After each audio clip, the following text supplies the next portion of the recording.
Hello, and welcome to the next episode of Lost in Criterion. I'm John Patrick Owatari Dorgan, and with me is a man who can play Chopin's Prelude No. 2 in A minor flawlessly. I'm the Adam Glass, and sadly, that used to be true, but then I decided to raise a family, and I've forsaken my art for family. Unlike... So you've been a good mother. Unlike any of the characters in this movie. Well, is Ava a bad mother? No, she was a mother? Ava was never a bad mother, I don't think. She seems like she was quite a loving mother. She just needed to keep her child away from pawns. You're right. So, with an obtuse... Which is actually surprising. I can tell you. Okay, sorry. It's actually quite hard to do. Children see pawns and they think, fun. Yes. We should probably mention what movie we're talking about before we talk too much about it. Today we are discussing 1978's Autumn Sonata, Swedish film directed and written by Ingmar Bergman, starring Ingrid Bergman, who, and some of our listeners may not be aware of this, are not the same person. If they watch the movie, I hope they're aware that they're not the same person.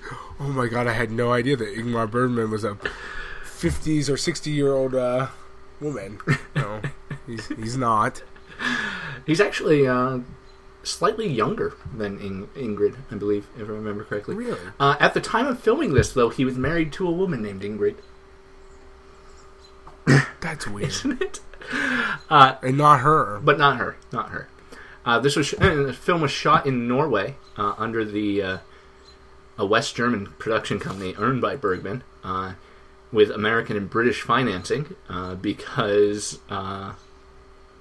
he was in an argument with Sweden at the time. Well, it seems like that goes with the territory. The Sweden tax authority had claimed that he owed back taxes, and he said, "No, I don't." And then they went to court for a while. And finally, everyone agreed that, no, he in fact did not owe back taxes. But in the meantime, for like 5 years, he made movies outside of Sweden. Still in Spanish with Swedish casts, though. Or in Swedish. Sometimes that would be amazing. Listen, okay, it's made in Germany with a Spanish audio track, with a Swedish cast. Would be the greatest movie ever made. I think it's fine time to mention then that I tried looking for this online before I got it from the library, and the only copy on YouTube. Because it's out of print is why I needed to go that way. It's very out of print. Yes, but the only copy on YouTube was in the original Swedish with Arabic subtitles. Which is amazing. Yeah. A little distracting, whoever though. Can watch that. I mean, all that squiggly lining. Listen, I've equated confused Sweden and Spain. I've just... This is going to be a very uncomfortable episode. Insulted the writing style of... Arabic, and I'm gonna try not to be xenophobic for the rest of the episode. I'm gonna try really hard. It's a tough call. We'll see how it goes, but yeah, there are still opportunities I could be xenophobic, I think. Oh yeah.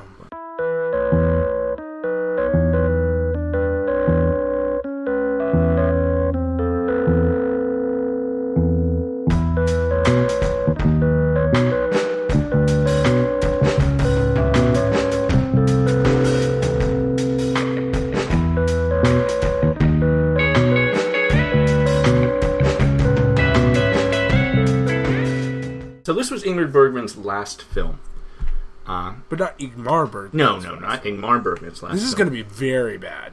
This is Ingrid's last film. Her career had by this time become a bit of a joke. She'd been a pretty face for a very long time, and most people in her old age started cracking about how she was always just a pretty woman and never a good actor. But she was a good actor. She's a great actress. She's especially great in this. She'd been performing on stage for a while, but this was her last film. I think she had one television miniseries after this, and that was her last work. But she's absolutely on fire in here, I think. And I think also, probably because her character in this film sort of mirrors herself. So this movie, Charlotte, the mother, who Ingrid Ingrid Bergman plays, is someone who values her art much more than her family. She's a concert I think pianist. it's probably a reflection of a lot of people in this situation. But Ingrid Bergman specifically left her family in America in order to live and be in a relationship with Roberto Rossellini. Had a daughter with him. So apparently she and Ingmar butted heads quite a bit. Particularly, he says that she was still acting like it was like she was in the 40s. She memorized. I can see that a little. bit. She memorized the entire part, having practiced in a mirror prior to even like the first production read through, and had made some decisions and some edits to the script that Ingmar wasn't a fan of, including refusing to curse at all. Interesting. Yeah. So he became sort of the aggressive director that is a very director stereotype that he doesn't normally do in order to corral her. And it worked. A later documentary about the film actually convinced Ingrid that she'd been wrong, and she apologized for acting the way she had, and said that had she seen that documentary prior to them making the movie that documentary was shot while they were making, she would have acted differently, and it would have been a much easier time. So, that's a fun fact, isn't it? Yes, that is. And you don't usually get actors saying they were wrong. Oh yeah, no, she was, and it's her acting for me is a little bit over the top. Yeah, it's definitely you can tell it's an older school sort of thing. And looking at the other stuff she did, her work with Hitchcock, Gaslighting, and other thing, Gaslight rather. It's the sort of dramatic acting from a bygone age. It's right, that over emote kind of behavior. Yeah. And I mean, it's not terrible because in this film, there's a lot of emotion anyway. Distraught human being, right? So it's possible that she would be emoting that much, but it gets a little bit intense sometimes. I think before we get into the real meat of the story, it's a bit too much. Like when when she first gets to the house and she's in her room talking to herself, it's like, what am I watching? It's particularly egregious when she's doing the asides. Well, they're not the monologues. So when she's alone and expository dialogue delivered like that to no one except the audience is weird. It's very weird. It's too much. Yeah. But then once we get into the meat of the conflict between her and her daughter, the emotions are a little bit more reasonable. It's one of those things that cements the idea, even though I know it's not true in my head, that films are shot in chronological order, because it seems like she's getting better as the film goes along. It seems like she's becoming less of like a horrible, less like crazy actor. Yeah. Well, no, it does. Yeah, same. Feel the same way. Yeah. But and maybe this one was. I don't know. It's possible. Sometimes or at least maybe those scenes are. Yeah. Maybe those scenes were the first scenes shot, and then at some point later than that, Ingmar had managed to browbeat her into normalcy. Yes. But no, she's but it also kind of cemented for me. Instead of like reading it as bad acting when I was watching it, I just read it as, boy, what a crazy person. And so that kind of worked out pretty well. So like for me, it didn't read too bad. I was like, oh, she is overacting, but she's also a nut job. Yeah. Okay. Like last week's episode, The Night Porter, our main character here, Charlotte, the mother, Ingrid Bergman, is someone who has psychologically processed her feelings as a guilt complex, when in fact she just has deserved guilt. She's actually guilty. Yeah. So we get obviously she's not. It's not quite as bad as what the Night Porter. No, nothing will be as bad as the Night Porter's quote unquote guilt complex. Yes, but But yeah, it's still there. So this movie is so man, emotionally this movie draining. tears me up, dude. Here's something, okay? Yeah. First of all, I now realize upon looking at Wikipedia, okay, and some other places, that the mother, Charlotte, is the main character. You wouldn't necessarily call it that? Weird to me. It's weird to me, and I want to ask. But when I was watching it, I was in a serious mental debate trying to decide who was the main character. Yeah. Because I feel so much more compassion and emotional connection to Ava. Yeah. Than Charlotte, to the point where I was like, well, she is obviously the main character because she's the one who's not a monster. Yeah. Well, I think that shows a little issue with the way this story comes together. And not a bad issue, but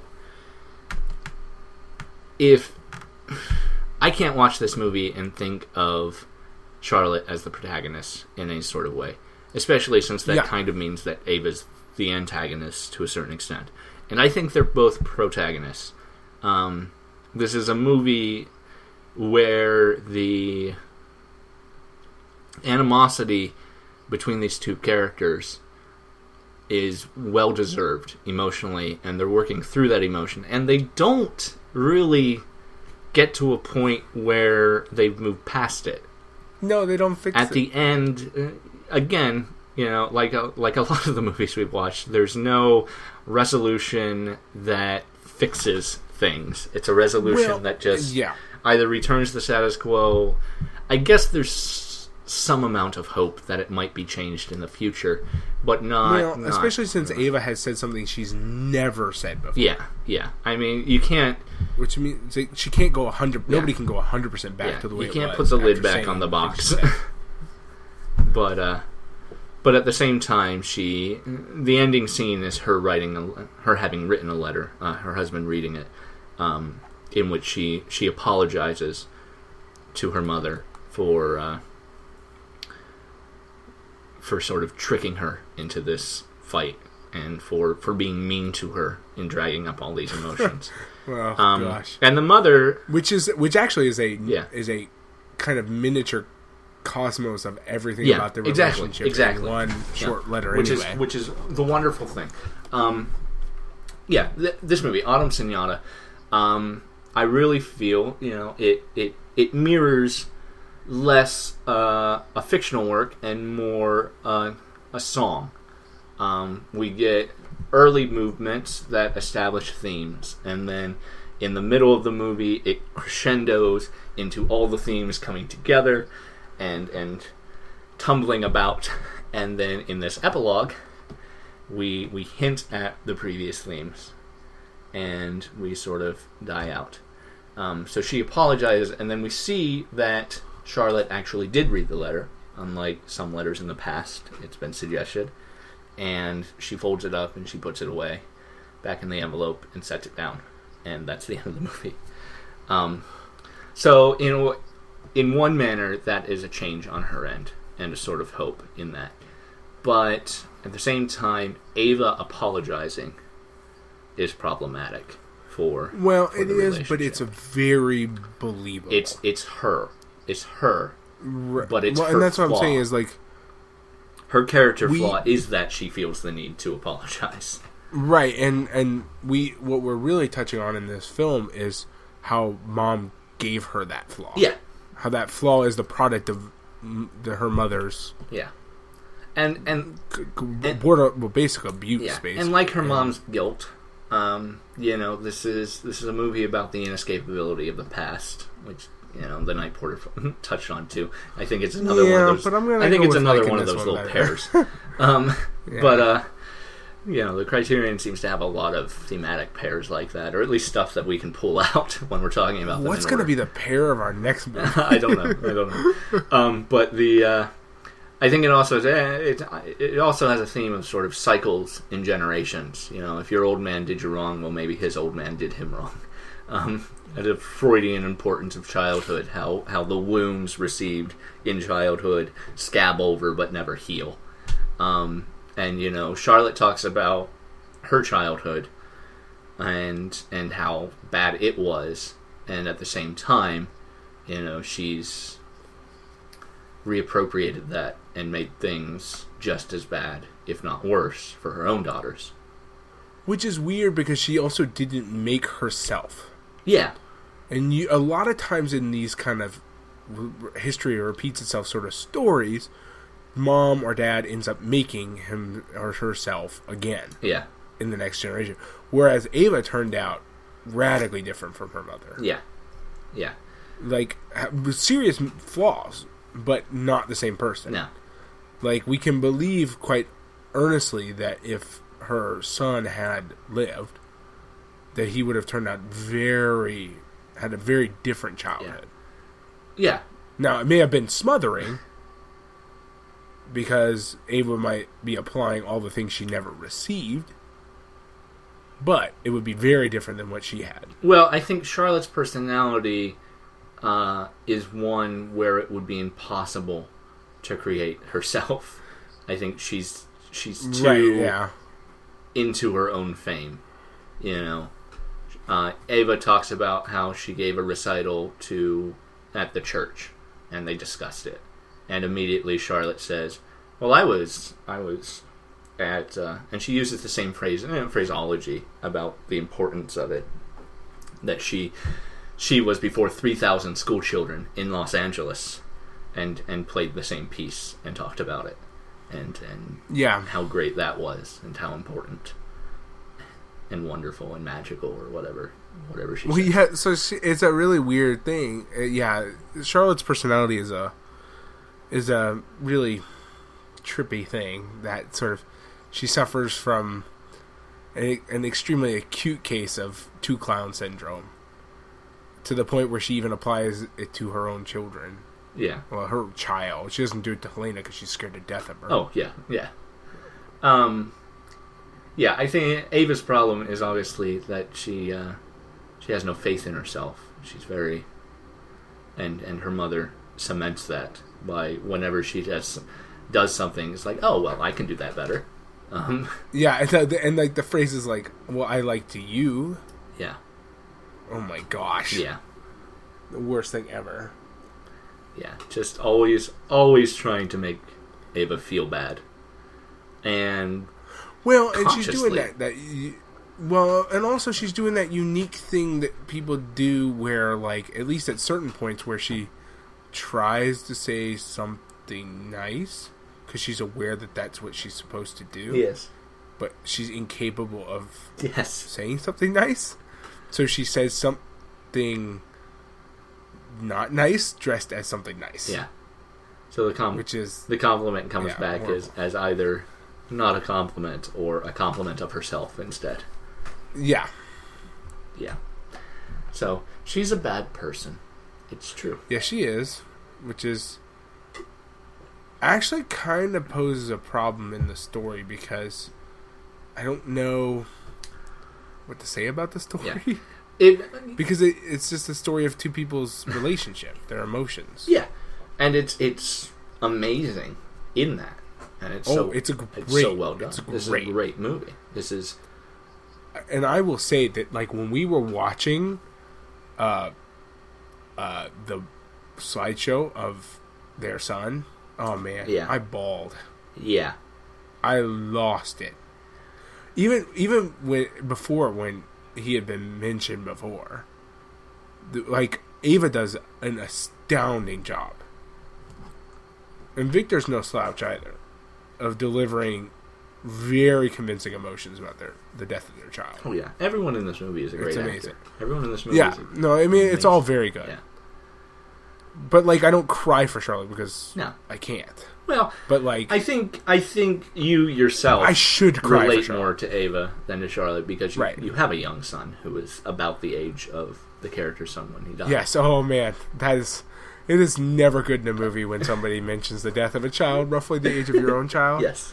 That will end your night. Yeah. Let me tell you. Yes. Absolutely. But, like, in general, like, Charlotte is a sympathetic character in a certain sense. But, like, you don't cry for her. But you do feel bad that she's so broken. Yeah. That she was never able to connect to her own children. That's where... It's sad. It's deeply sad. That's where the sympathy it's not the kind of sad you cry for. for. I still wouldn't say Charlotte's the protagonist, though, in any sense. I would definitely... I'd call them co-protagonists. This is Ava's story to me. It's Ava's story.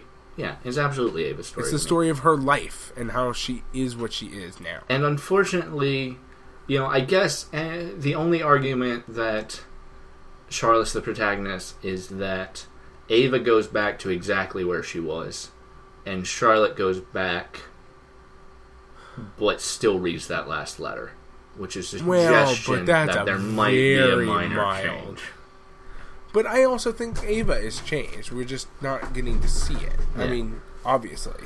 Yeah. Like, again, if we're going to believe this is real, like, if we're supposed to read this as real-life emotions, then it's fundamentally impossible for Ava to go back to where she was. Well, yeah. No, you're still right on that.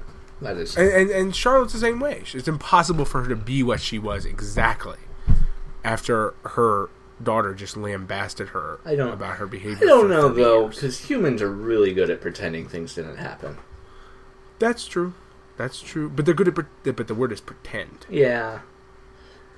Yeah, but there's a certain level where the pretending is strong enough. I know, but I'm just saying that both of them, when they meet the next time, will probably be thinking about what happened last time. It may not improve things for the better, like to the point where maybe Charlotte will never ever visit her daughter again. You know what I'm saying? Yeah, which wouldn't be a huge change. We see her reading the letter, but I do not... I mean, considering her self-centeredness, I don't think she's going to radically change that element of her personality, which means she'll say, I can't handle the emotional stress the same way she couldn't handle seeing Helena.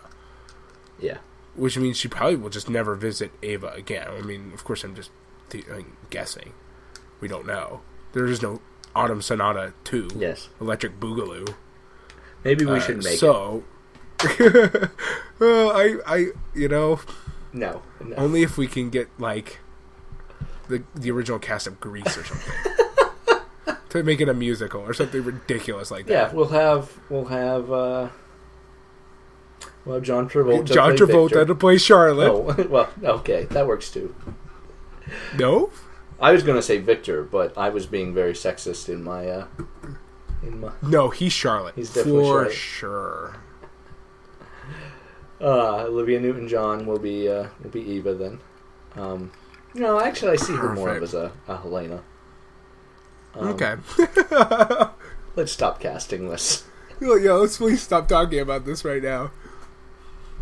But speaking of Helena, I think she's very interesting because she's a character that serves one specific purpose. Yeah, she's as such is the flattest. Tool. The flattest person to get lines I know. in this movie. It's so sad. And at the same time, as sad as that is, it's kind of they try to flesh her out a little bit. They do with the story about Leonardo coming to visit and her being a kid before she was really sick, and then the suggestion that it was mom leaving at that point. Which is not fair. It's not fair at all. That is the one part of that Ava unloading on her mom where I was like, now you're not being fair. Yeah. The suggestion... Would it have been good for Helena to have a mom? Absolutely. Yeah, but the suggestion that her leaving made the sickness worse. Yeah. Yeah. I mean... is absurd. That... Yeah. I mean, it's a sickness, whatever it is. It's a disease. Yeah, I wish I knew. And we don't get into what it was exactly. Sometimes the way she acts, it seems cerebral palsy almost, but at the same time, who knows? I don't know. Assuming it is not a purely psychological condition, which we're pretty sure it's not. Yeah. Then, like, mom leaving did not give her. I think it's. Well, I mean, I think it's also problematic on Ava's end to suggest that it was that moment that Charlotte killed Helena, essentially, and not the moment where she just put her in a home and forgot about her. Yeah, I know. We didn't mention that. Yeah. It is loosely discussed at the very beginning. Yeah. And then we never bring up the fact that, you just abandon your daughter at a home and haven't visited her for 2 years. Yeah. Or something ridiculous like that. And that, But at that point, Helena's already probably kind of used to the fact that Mom doesn't care. So probably that first time that Mom left was more traumatic. Helena gets a lot of the emotional punctuation in the movie. And in one way, she's indicative of the differences between Charlotte and Ava. In, another way, she's also indicative of Ava's own psychological issues. Having lost her son, she decides to take care of her sister. Yeah. But also, it seems to me that, we don't know... That is... The relationship between the two sisters is one thing that I would have loved this movie to explore, which it does not really. Which we could totally explore in Autumn Sonata to Electric Boogaloo. Perhaps. Yeah, no. I'm just saying that, we don't know. It's quite possible, considering Helena's condition, and considering the fact that Mom is never there, that Ava has been responsible for her sister for her entire life. Yeah. That's definitely... And when she got married, it became impossible for her to take care of her, and so Mom didn't want to do it. So Mom put her in a home, and then when Ava lost her child, said, well, I'll just go back to whatever. And still is indicative of Ava's psychological condition, but I think it's probably safe to assume that she's been that way since forever. we get to the point where... Is Ava taking care of Helena because she loves Helena, or is Ava taking care of Helena because she wants someone to love? But that's she feels really that's might love parsing. Her and that's parsing. Obviously, Charlotte, Helena loves her sister. Yeah, Charlotte thinks and that obviously Helena, Ava loves her sister. Charlotte thinks that Ava is taking care of Helena just as a big middle finger to herself. Yeah, but Charlotte assumes everything is a big. That's that's that we see right there in a nutshell. Charlotte's problem, which is, of course, it's about her. Anyway, so as a shining testament to the failures of Charlotte's motherhood, Helena punctuates much of the movie. We get at the end of the climactic discussion where they're really emotionally laying into each other. And Charlotte gives the big, or Ava gives the big, "You're the real problem" speech to her mother. They get loud enough to wake up Helena, and she drags herself out of bed and starts yelling for her mother to come, and that ends that scene. And then we get that little. Well, but I think it's important. It doesn't end with Helena shouting "come." It ends with Charlotte telling Ava... You are correct there. To do it. To go take care of her. Which I think really digs into the heart of what has happened between... for Helena. And I think that cements their relationship in a little bit. Because even Charlotte recognizes that Ava is more of a mother to Helena than she ever was. And I think at that point it's less her own fear of interacting with Helena... and more, and possibly just an acceptance of that. I think it's also probably more guilt at that point. Well, yeah. I think she's accepting it out of guilt. But I think... Right, yeah. I think that's silly. But she also gets, a few minutes later, she gets another emotional punctuation. After that, Charlotte's left, and she's on the train talking to Paul, who doesn't respond, and she's essentially having another monologue. And Ava's having her own monologue in the cemetery, where she's presumably visited the boys, her son's grave. Though I don't... Maybe I just wasn't paying attention to... I say presumably, maybe that was spelled out and I just missed it. But she has this monologue about thinking about committing suicide and then deciding not to, and she goes back and she sees the light on in Helena's room and knows that Victor is talking to her, and that's good because he's kind. But then we go to Victor, and he's explaining that Charlotte has left.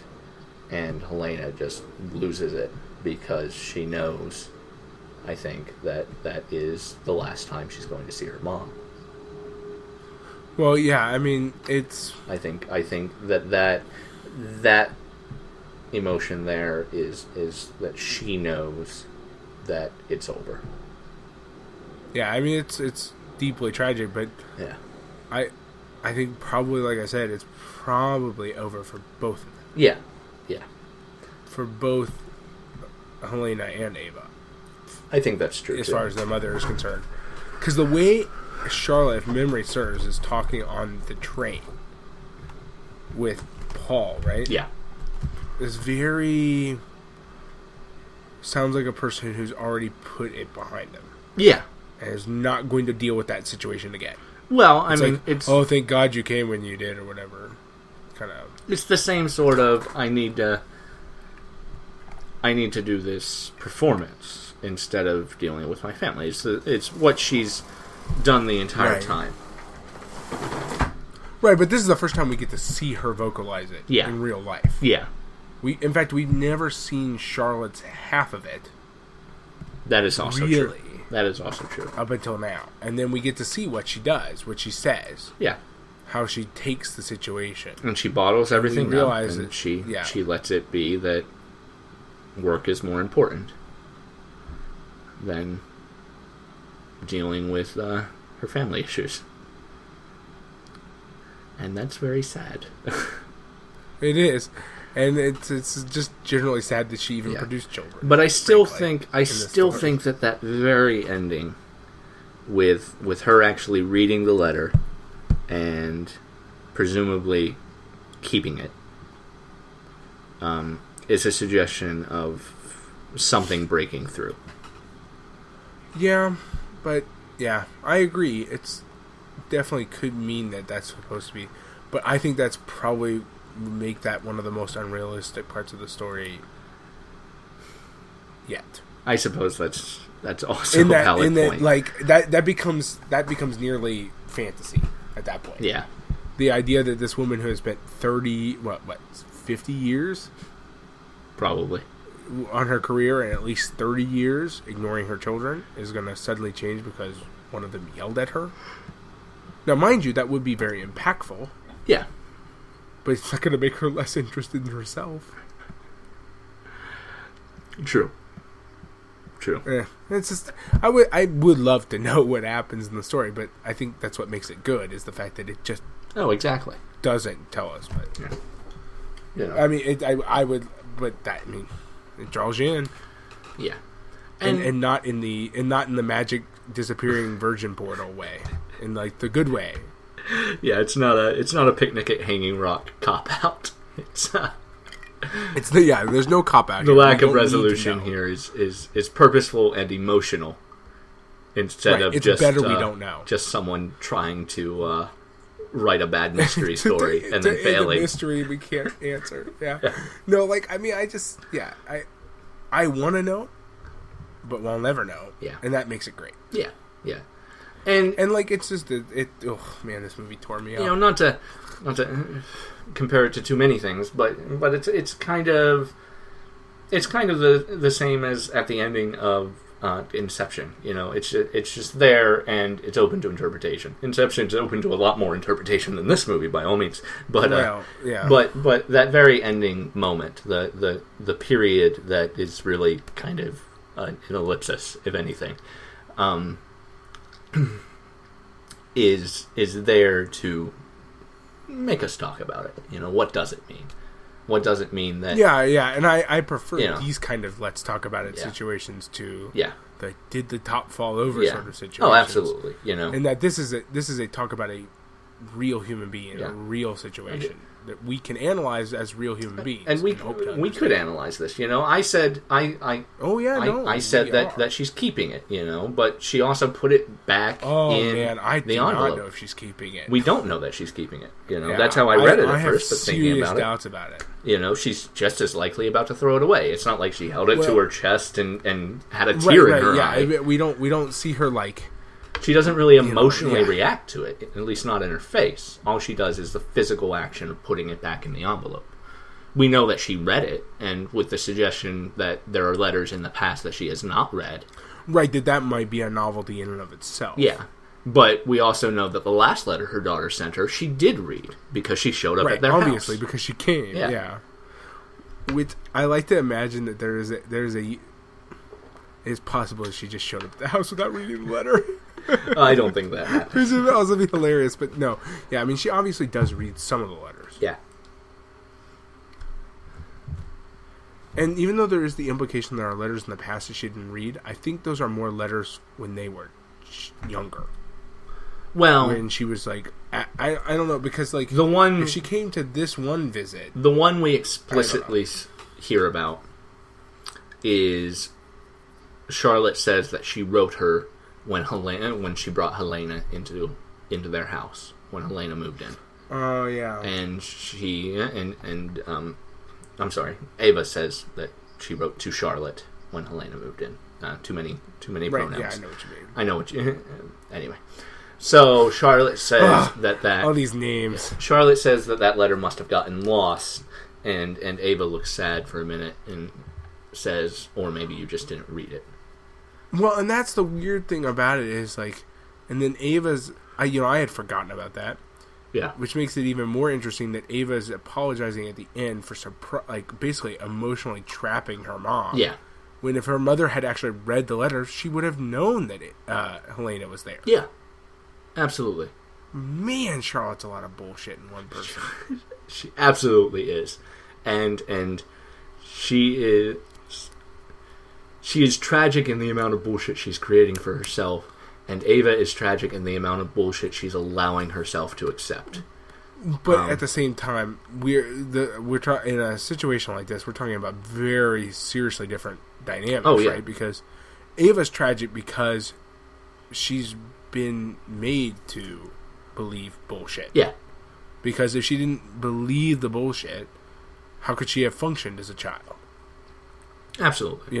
Whereas Charlotte built the web of bullshit for herself. Yeah. Which makes her tragic, but less tragic than Ava. Well, but at the same time, we get the idea that her childhood is what built up that right, and so in her. Yeah. So it's not like she made herself, but she's not trying to unmake herself. And Ava, for a few brief hours, is trying to unmake herself and fix everything, and then just goes back. Yeah, it's. Man, this story. Yeah, and, yeah. I mean, but it's yeah. And Ava's also the sort of person who thinks her problems are solved when she has a child or someone to take care of, and that's a different sort of psychological problem. But also one that makes perfect sense from an absentee mom.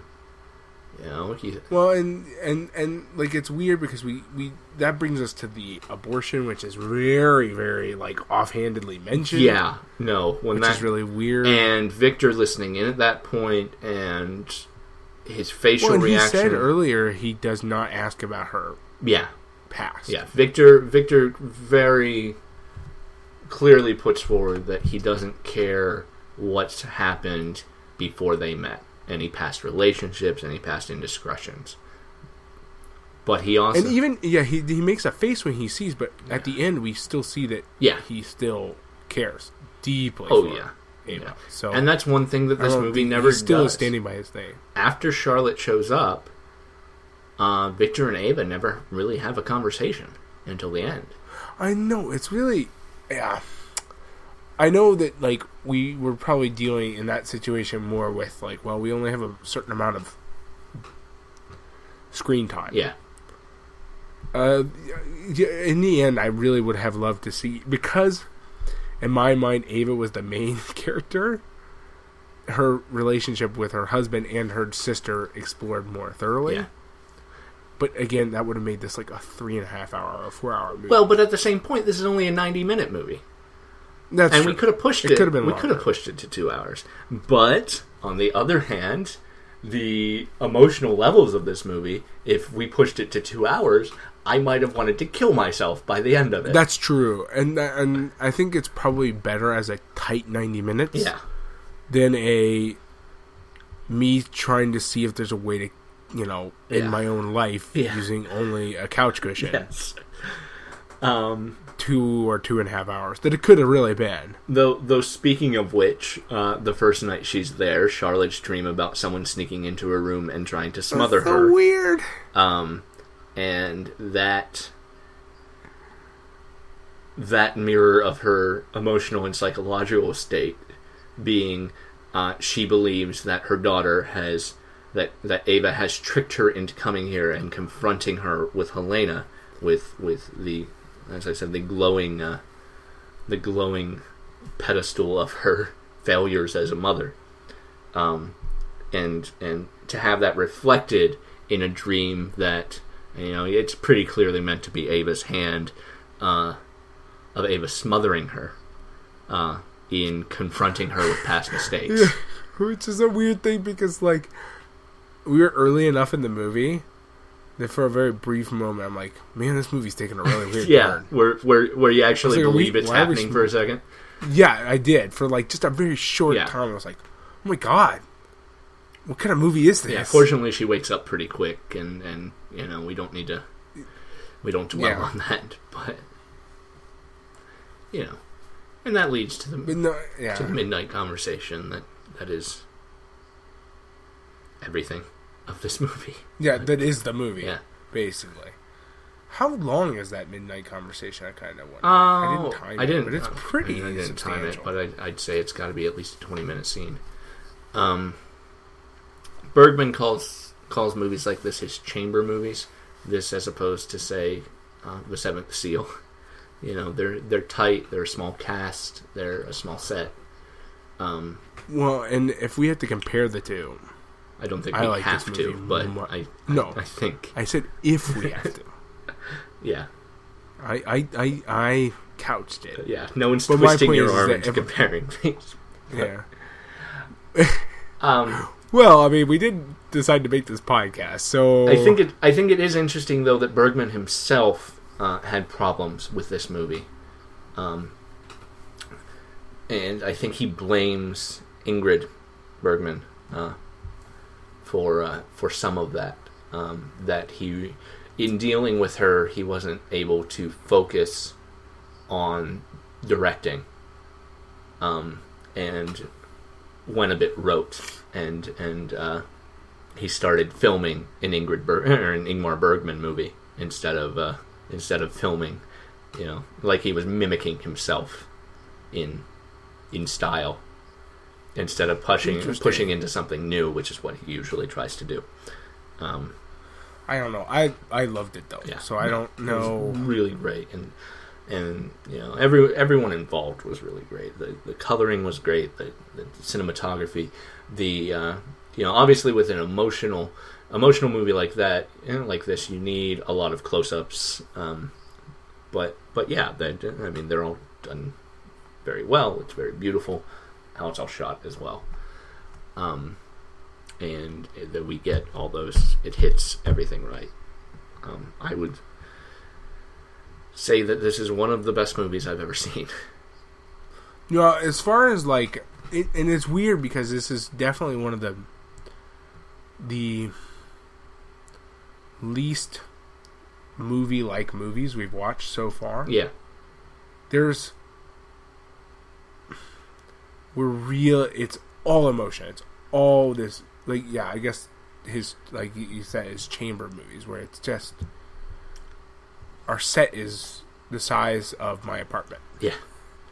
And it's a pretty big really house. Tight. That's true, but, I know, but we're only in four rooms, and two of them look identical. That's what I mean. So it's a very nice, and I'm using nice as in like well-crafted story. Yeah, that like really makes you feel the emotions, and really hurts to watch. Yeah, absolutely. Like I like it, and I'm tempted to buy it. But I'm also not sure if I would ever watch it again. Yeah. Without, like, because, like, the emotional experience of it is just so much. It's so intense. Well, how's your relationship with your mother? Perhaps you could watch it with her, and then you guys could have a nice conversation. This movie would hurt my mother so much. Oh, no, absolutely. Yeah, so I can't. But that's a weird thing. As a father, it hurt me just in other ways, but I almost can't imagine any mother watching this movie without walking away feeling hurt. Yeah. Like, feeling like, am I Charlotte? Am I doing this to my child? You know what I mean? Yeah. It would be really... I'm glad I'm not a mom. I'm glad you're not a mom too, Pat. Well, we probably should have gotten one for this one, but if we could have. Pull a woman into this? Oh, we should always pull a woman into this, Pat. Well, but you know I think one of our like, principal problems is that we know no women. We're two white guys talking about these. I'm married to the only woman I know. Yeah. You're married to the only woman I know, so no. That's see, not there true. You go. No, I think. Where was I going? But no, I would have loved to hear a mother's perspective on this film. Would be very fascinating to hear. Yeah. These are two incredibly well-crafted characters, incredibly round characters, and they have their issues and they have their advantages, and there's good and bad about each of them. Charlotte, by and large, has made a lot of mistakes, but I think there's still good in her. And it's interesting to me that last week's movie, The Night Porter, was our first female director, and is such the movie really treats its women very badly. In that there's really only, there's two women in it, but the female character who is the principal in the story is rubbish. Well, yeah, we got into it last. Yeah, we talked about it last week. But there's a lot of women problems in this movie. Yeah. Are probably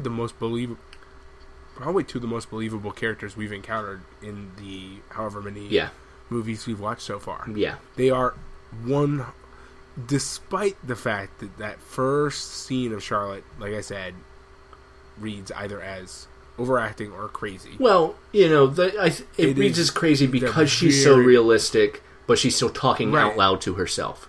And that's movie convention that makes it crazy. Really, yeah. Yeah. But in the end, just two extremely believable characters interacting. Yeah. They could have done that in voiceover, but I don't know if it would have made it any better. No, I like her talking out loud. Talking out loud. Voiceover would have been weird. Yeah. Because she's having a conversation with herself. And in voiceover... And that's not an unbelievable thing. It's just the amount she emotes during this conversation with herself. Yeah. That is weird. The talking to yourself, people like to say, well, that's a movie thing, but am I the only person who talks to myself? Well, no. Obviously we all talk to ourselves, and we all talk to ourselves out loud. I usually don't have a 10-minute emotional conversation with myself. No, that is true. Instead of talking to the person downstairs who I'm thinking about. But...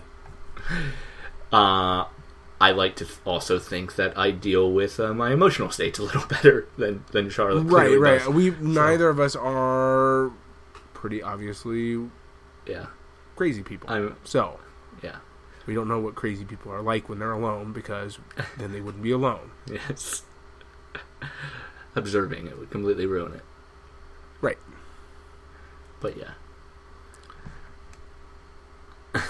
So I think we can end the podcast. I think this is a great movie. Yeah. That's all it needs to be said.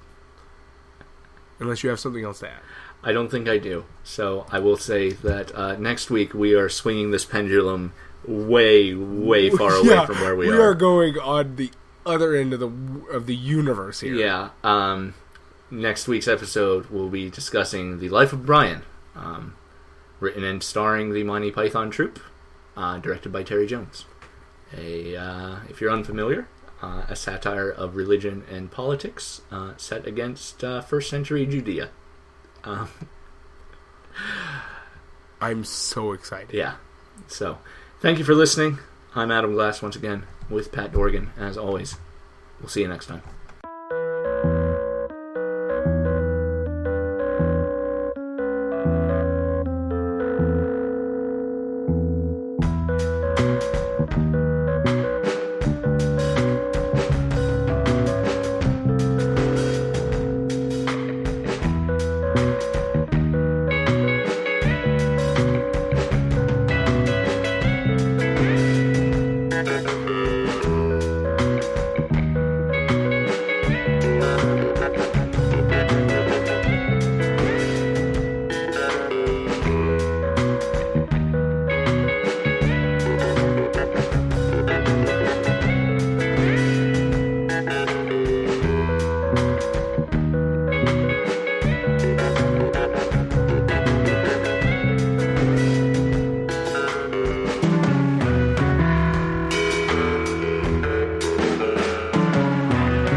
You've been listening to Lost in Criterion, a production of With Two Brains.